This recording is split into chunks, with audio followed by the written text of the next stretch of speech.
Social democratic party of India पुरजोर अंदाज में। मी SDPIचा कार्यकर्ता मालेगाव शहराचा झालेल्या या घटनेबद्दल मी तीव्र शब्दात निषेध करतो, मी आणि माझ्या पक्षाच्या वतीने।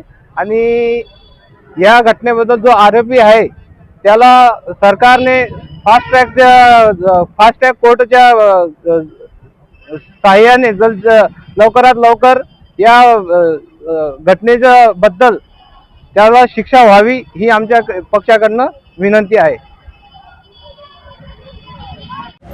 मालेगावच्या एक छोटे देहात डोंगराळ्यात एक लहान मुलीला, याची वय एक 4 वर्षाची होती, त्याच्याबरोबर एक हरामखोरांनी लैंगिक छळ करून त्याच्यावर बलात्कार केला आणि त्याच्या डोक्यात एक दगड टाकून मारलं।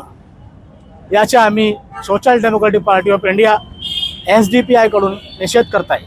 आणि मालेगावचे जे SP आहे आणि मालेगावचे पोलीस प्रशासन आहे त्यांच्याकडून आमची हे मागणी आहे की यांच्यावर, या हरामखोरवर लवकरात लवकर कारवाई करून याला सजा देण्यात यावी आणि अशी सजा द्यावी की दुसऱ्या हरामखोरांची कोणत्याची अशी हे काम गलिच्छ काम करण्याची हिंमत होऊ नये, अशी मागणी आमची social democratic party of India SDPI कडून आम्ही करत आहे।